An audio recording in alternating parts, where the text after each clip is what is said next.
Hello students, welcome back to our YouTube channel booster nursing career point. मैं अरविंद कुमार फिर से एक बार स्वागत करता हूं आपका बूस्टर नर्सिंग करियर पॉइंट की क्लासेस के अंदर। आज की शाम आपके नाम करने के लिए हम आज की क्लास में 10 इंपॉर्टेंट एमसीक्यू लेके आए हैं फीटस से रिलेटेड।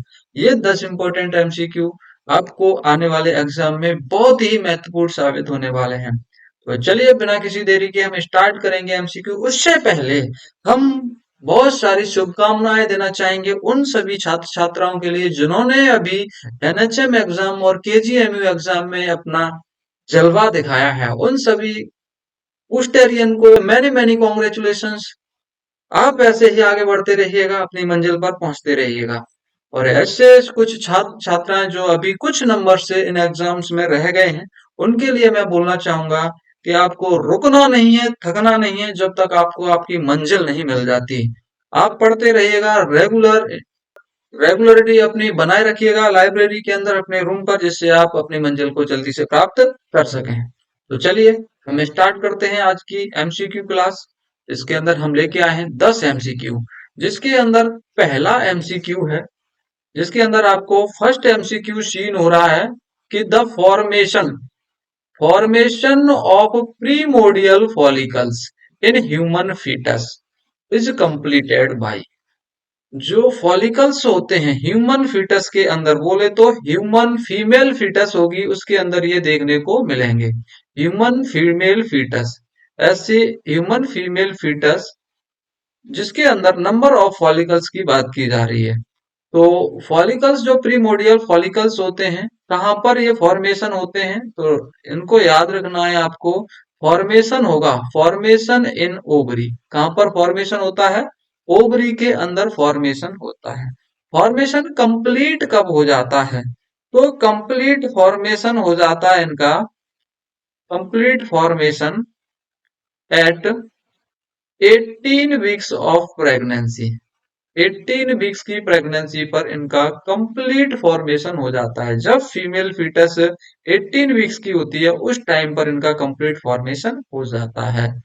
नंबर की बात करेंगे कि कितने नंबर होते हैं इनके, तो नंबर एट 20 वीक्स की प्रेगनेंसी पर, 20 वीक्स की प्रेगनेंसी पर इनके नंबर होते हैं 70 लाख, या फिर हम बोल सकते हैं 7 मिलियन। कितने? 7 मिलियन। एट बर्थ पर इनके नंबर ये सप्रेस होते जाते हैं, जिसकी वजह से नंबर क्या होते हैं? कम हो जाते हैं। इनके नंबर रह जाते हैं 2 मिलियन या फिर 20 लाख। 20 लाख या फिर 2 मिलियन नंबर फॉसिकल्स फीमेल के अंदर प्रेजेंट रहते हैं at the time of birth. हम फिर देखेंगे रिप्रोडक्टिव एज में, रिप्रोडक्टिव एज के अंदर इनके नंबर्स होते हैं समथिंग 4 लाख। कितने? 4 लाख के समथिंग इनके नंबर होते हैं। और ड्यूरिंग मीनोपॉज, मीनोपॉज के दौरान जब इनकी एज हो जाती है मीनोपॉजल वाली, उस दौरान इनके नंबर कम हो जाते हैं। मीनोपॉजल एज जब आती है तो इनके नंबर्स देखने को मिलते हैं लेस देन 10,000। 10,000 से भी कम नंबर्स देखने को मिलते हैं। तो ये नंबर्स होते हैं फॉलिकल्स के। तो दोस्तों इसी के साथ इस क्वेश्चन में पूछा गया था कि फॉर्मेशन कंप्लीट कब हो जाता है, तो फॉर्मेशन कंप्लीट हो जाता है इनका 18 वीक्स पर। कब हो जाता है? 18 वीक्स की प्रेगनेंसी पर, जो कि आपको याद रखना है। क्लियर? चलिए नेक्स्ट चलते हैं दूसरे एमसीक्यू की तरफ। दूसरा एमसीक्यू है अपना, fetal stage start at. Fetus की स्टेज बताई है कि कौन सी एज पर जाके फीटस की एज स्टार्ट हो जाती है। तो आपने देखी होंगी इंट्रा यूटेराइन लाइफ के अंदर, इंट्रा यूटेराइन लाइफ के अंदर फीटस की एज होती है 3। कितनी? 3 स्टेज होती हैं। इन तीनों स्टेज को हम कुछ इस तरह से जानते हैं। पहली जो स्टेज होती है उन उसको हम बोलते हैं जाइगोट। क्या बोलते हैं? जाइगोट। जो कि अप टू 14 डे या फिर 2 वीक्स तक की एज होती है। कितनी होती है? 2 वीक्स तक, 14 दिन तक की जो एज होती है उसको हम बोलते हैं जाइगोट। दूसरी स्टेज आती है एम्ब्रियो। कौन सी? एम्ब्रियो। 14 डेज से लेके 15 डेज से लेके ये होती है, यानी 2 वीक से लेके ये होती है 8 वीक्स तक। कब तक? 8 वीक्स तक। 2 वीक से स्टार्ट हो जाएगी और ये जो एज चलेगी वो 8 वीक्स तक चलेगी। और थर्ड जो एज आती है वो होती है फीटस। कौन सी? फीटस एज होती है। ये 9 वीक से स्टार्ट होती है और एट बर्थ तक, या फिर हम बोल सकते हैं 40 वीक तक जो एज रहती है, बच्चा जब तक जन्म नहीं लेता है तब तक की एज को हम बोलते हैं फीटस। तो ये एमसीक्यू आपका आया हुआ है जिपमेर के अंदर, तो इसको याद भी रखना है, एज भी आपको याद हो जाएंगी। तो इसके अंदर राइट आंसर होने वाला है वो ए होगा, ऑप्शन नंबर ए होगा, 9 वीक्स। हम चलिए देखते हैं तीसरा MCQ. Fetal hemopoiesis first occur in. Fetal hemopoiesis, hemopoiesis का मतलब क्या होता है पहले तो यही समझो। हीमोपोइसिस बोल सकते हैं हम, हीमोपोइसिस बोल सकते हैं, या फिर हम बोल सकते हैं हेमेटोपोइसिस। हेमेटोपोइसिस, हेमेटोपोइसिस का मतलब होता है, हेमेटोपोइसिस का मतलब होता है कि फॉर्मेशन ऑफ ब्लड सेल। क्या मतलब है इन दोनों का? फॉर्मेशन हो रहा है किसका? ब्लड सेल का। तो फॉर्मेशन ऑफ ब्लड सेल कहाँ पर होता है ये याद रखना है।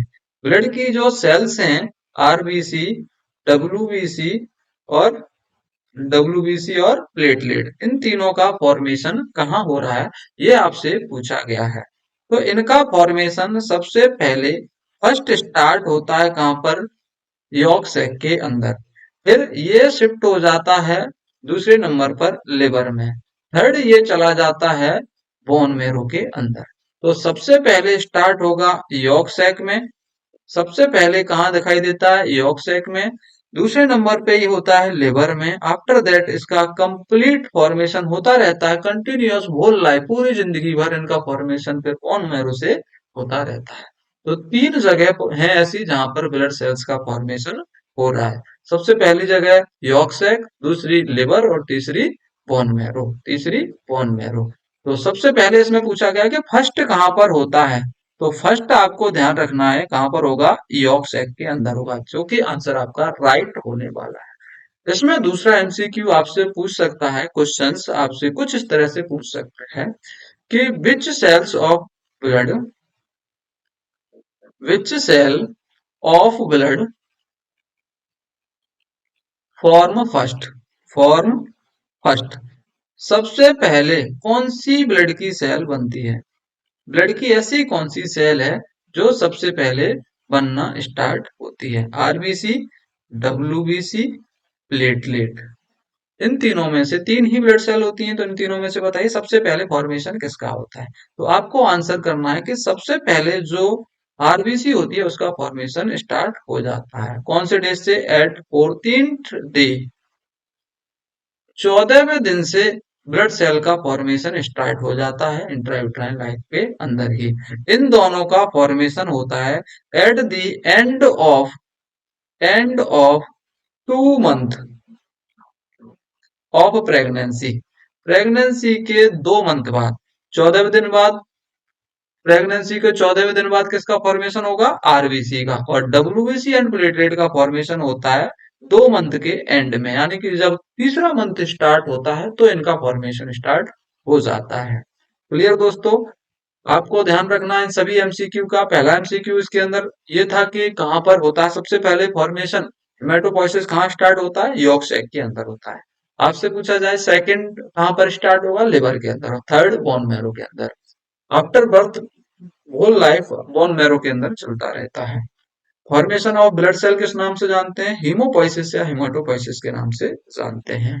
कौन सी सेल सबसे पहले फॉर्म होती है? आंसर करना है आरबीसी सबसे पहले बनना स्टार्ट हो जाती है। क्लियर दोस्तों? चलिए नेक्स्ट एमसीक्यू देख रहे हैं। Urine formation in intrauterine life start at. Urine का फॉर्मेशन कब स्टार्ट हो जाता है इंट्रायूट्राइन लाइफ के अंदर? तो यूरिन का फॉर्मेशन की बात की जा रही है। यूरिन फॉर्मेशन स्टार्ट कब होता है? आपसे क्वेश्चंस पूछा गया है कि यूरिन का फॉर्मेशन स्टार्ट कब होता है। तो आपको याद रखना है 12 मंथ की प्रेगनेंसी पर, सॉरी 12 वीक्स की प्रेगनेंसी पर, 12 वीक्स ऑफ प्रेगनेंसी। जब प्रेगनेंसी 12 वीक्स की है तब यूरिन का फॉर्मेशन स्टार्ट हो जाता है। फीटस स्वेलो कब स्टार्ट कर देता है? Fetus swallowing of amniotic fluid. Amniotic fluid को पीना कब स्टार्ट कर देता है फीटस? तो इसका भी आंसर करना है आपको 12 वीक्स की प्रेगनेंसी। सेक्स डिटर्मिनेशन कंफर्मेशन कब कर सकते हैं हम? सेक्स डिटर्मिनेशन जो कि अलाउ नहीं है। सेक्स डिटर्मिनेशन कंफर्मेशन कब कर सकते हैं? कंफर्म कब कर सकते हैं? तो ये भी 12 वीक्स की आफ्टर 12 वीक्स ऑफ प्रेगनेंसी हम इसको भी कर सकते हैं। तो आपको आंसर रखना है यहाँ पर। आपसे पूछा जाए यूरिन का फॉर्मेशन कब स्टार्ट हो जाता है? 12 वीक पर। फीटस यमुनेटिव फ्लूइड को स्टार्ट कब कर देता है स्वेलो करना? 12 वीक की प्रेगनेंसी पर। सेक्स डिटर्मिनेशन कंफर्मेशन कब हो सकता है? ये भी 12 वीक की प्रेगनेंसी पर हो सकता है। क्लियर दोस्तों? तो 12 वीक्स बोले तो यहाँ पर देखो वीक्स में नहीं मंथ में दिया गया है आंसर, जो कि ए ऑप्शन आपका राइट होने वाला है। 3 month, 3 month is equal to 12 weeks. Clear? I hope कि आपको अच्छे से समझ में आया हो। चलिए नेक्स्ट एमसीक्यू देखते हैं। 5 MCQ question number 5। Ligamentum tears is formed after. Ligamentum tears का फॉर्मेशन कैसे होता है? तो कुछ बाईपास चैनल होते हैं, बाईपास चैनल होते हैं जो इंट्रायूट्राइन लाइफ के अंदर ब्लड सप्लाई कराते हैं, जो ब्लड को बाईपास कराते हैं एक ऑर्गन से दूसरे ऑर्गन। तो ये बाईपास चैनल होते हैं जब इनका क्लोज होते हैं, जब इनके क्लोज होते हैं तो इनके कुछ रेमिनेंट बचते हैं, रेमिनेंट बचते हैं। सर में पूछा गया है उन रेमिनेंट के बारे में कि लिगामेंटम टेयर्स किस कौन से रेमिनेंट को बोला जाता है? तो लिगामेंटम टेयर्स है, मैं सभी एक एक करके आपको यहाँ पर बताना चाहूंगा। तो सबसे पहले हम देखेंगे डक्टस, डक्टस वीनोसस को, डक्टस वीनोसस जो बाईपास चैनल होता है। दूसरा फोरामेन ओवेल, फोरामेन ओवेल। तीसरा आपका होता है डक्टस आर्टीरियोसस, तीसरा ductus arteriosus. Next umbilical vein, next umbilical artery. इन सब के रेमिनेंट क्या होते हैं? इन सब के रेमिनेंट क्या होते हैं? तो हम पांचों के रेमिनेंट के नाम जानते हैं। डक्टस विनोसस का जो रेमिनेंट होता है उसको हम बोलते हैं लिगामेंटम विनोसम। क्या बोलते हैं? लिगामेंटम विनोसम। फोरामेन ओवेल का जो रेमिनेंट बचता है उसको हम बोलते हैं फोसा ओवेलिस। क्लोज होने के बाद जो स्ट्रक्चर बचता है इनकी जगह पे उसी को हम रेमिनेंट के नाम से जानते हैं। डक्टस आर्टीरियोसस का होता है लिगामेंटम आर्टीरियोसम, लिगामेंटम आर्टीरियोसम। अम्बलाइकल वेन का होता है लिगामेंटम टेयर्स, अम्बलाइकल वेन का होता है लिगामेंटम टेयर्स। अम्बलाइकल आर्टी का होता है median, median umbilical, medial umbilical, medial umbilical ligamentum. तो मैंने सभी के सभी आपको स्ट्रक्चर बता दिए हैं। इसमें जो आपसे क्वेश्चंस पूछा गया है लिगामेंटम टेयर्स के बारे में कैसे फॉर्म होता है, तो अम्बलाइकल वेन का ऑब्लिटरेशन होता है। क्या होता है? अम्बलाइकल वेन का ऑब्लिटरेशन बोल सकते हैं या फिर क्लोज बोलते हैं। जब ये क्लोज हो जाएगी अम्बलाइकल वेन आफ्टर बर्थ, इसी का जो रेमिनेंट बचेगा उसी को हम बोलेंगे क्या? क्या बोलेंगे? Ligamentum tears. राइट आंसर कौन सा होगा? ए यहाँ पर रहेगा। क्या रहेगा? ए रहेगा। बाकी सबके भी आंसर आपको इधर मिल जाएंगे जो कि आपको इधर मैंने डिस्क्राइब कर दिए हैं। क्लियर? चलिए चलते हैं नेक्स्ट एमसीक्यू की तरफ। During fetal life maximum growth is caused by. Maximum growth यानी जब बच्चा इंट्रायूट्राइन लाइफ के अंदर है, फीटस है, उस टाइम पे उसकी मैक्सिमम ग्रोथ किस कारण देखने को मिलती है? Growth hormone, insulin hormone, cortisol hormone और थायरोक्सिन हार्मोन। तो ग्रोथ में दोनों हेल्प करते हैं। एक तो आपका ग्रोथ हार्मोन भी हेल्प कराता है ग्रोथ बढ़ाने में, और दूसरा इंसुलिन भी हेल्प कराता है। इंसुलिन लाइक ग्रोथ फैक्टर जिसको हम बोलते हैं, इंसुलिन लाइक ग्रोथ फैक्टर, ये भी आपका ग्रोथ कराता है। तो लेकिन यहाँ पर पूछा गया है मैक्सिमम ग्रोथ किसके कारण होती है, तो आंसर करना है ग्रोथ हार्मोन के कारण। वैसे आपका ऑप्शन तो ये भी सही है और ये भी सही है। आपसे अगर पूछा जाता कि ग्रोथ कराने के लिए, फिटस की ग्रोथ कराने के लिए इंट्रायूटेराइन लाइफ में कौन से हार्मोन्स रेस्पॉन्सिबल हैं, तो आप दोनों को आंसर कर सकते थे, ग्रोथ हार्मोन भी और इंसुलिन हार्मोन भी। लेकिन आपसे पूछा गया है कि मैक्सिमम ग्रोथ किसके कारण होती है, तो आंसर करेंगे ग्रोथ हार्मोन। क्या करेंगे, ग्रोथ हार्मोन। आई होप कि आपको ये बहुत अच्छे से समझ में आया हो। चलिए नेक्स्ट एमसीक्यू देख रहे हैं।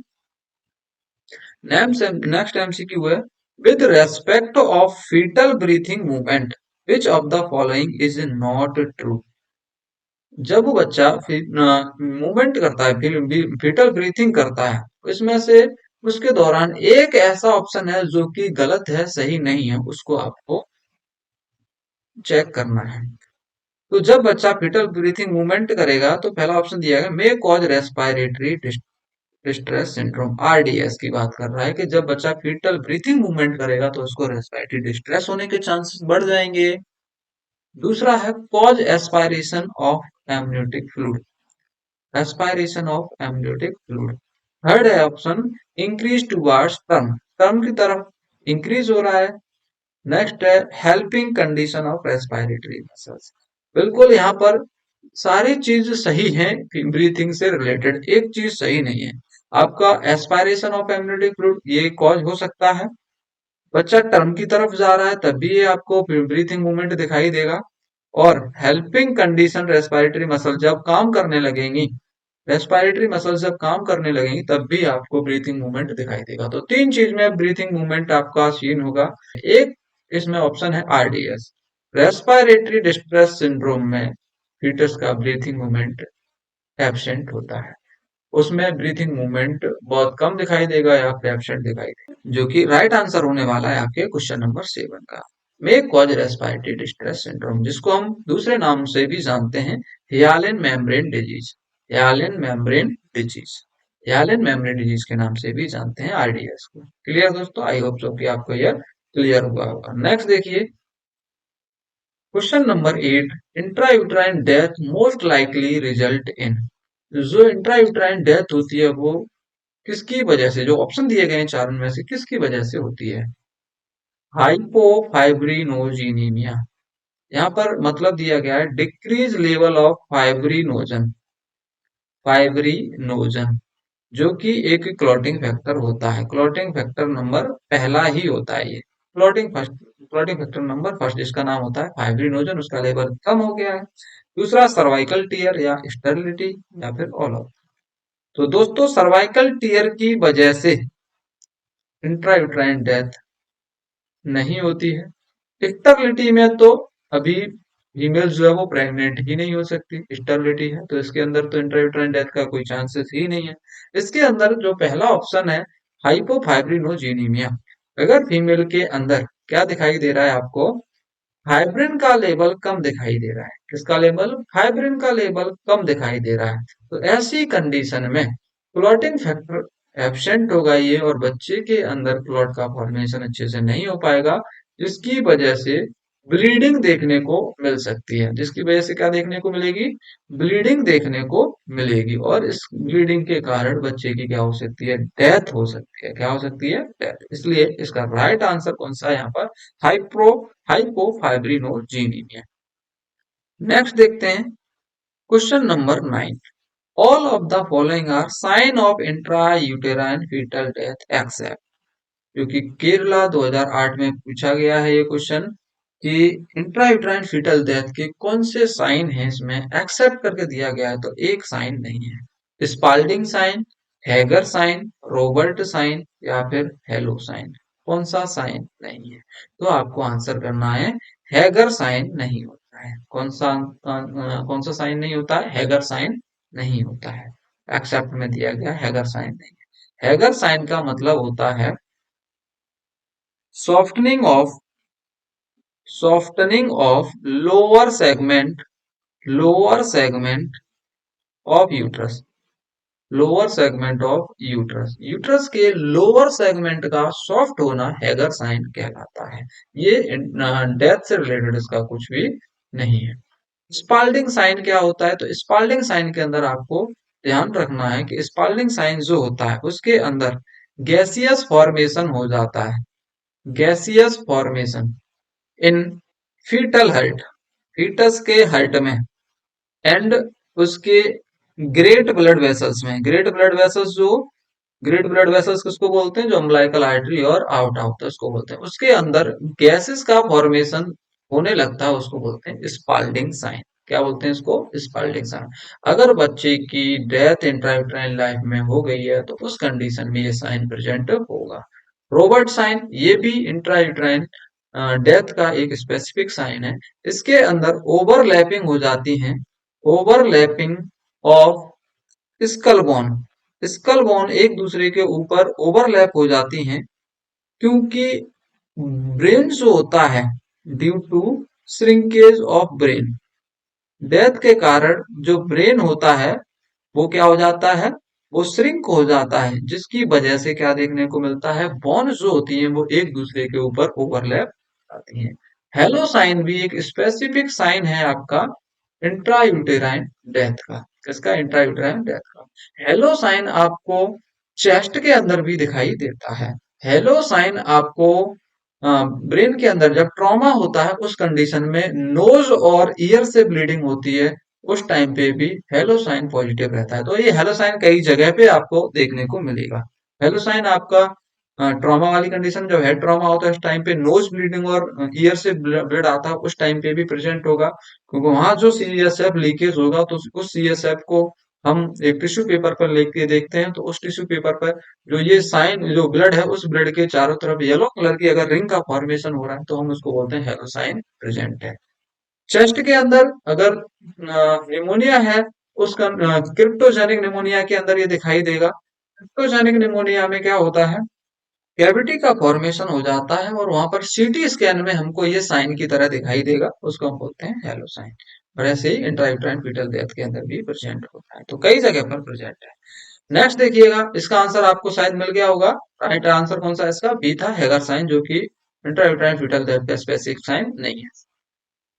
Next 10, rule of Haase is use to determine. Rule of Haase को कब यूज किया जाता है या क्यों यूज किया जाता है, तो डायरेक्ट आंसर इसका नोट कर लीजिए कि फीटस की एज का पता करने के लिए हम यूज करते हैं रूल ऑफ हेसी। क्या यूज करते हैं, रूल ऑफ हेसी को यूज किया जाता है। चलिए दोस्तों, ये कुछ एमसीक्यू थे जो कि बहुत इंपॉर्टेंट थे। इंपॉर्टेंट एमसीक्यू आपके एग्जाम पॉइंट ऑफ व्यू से बहुत ही इंपॉर्टेंट होने वाले हैं। अगर ये एमसीक्यू आपको बहुत अच्छे से समझ में आए हैं तो इस क्लास को लाइक, शेयर एंड सब्सक्राइब करना नहीं भूलिएगा। थैंक यू दोस्तों, जल्दी ही मिलते हैं आपको नेक्स्ट क्लास के अंदर।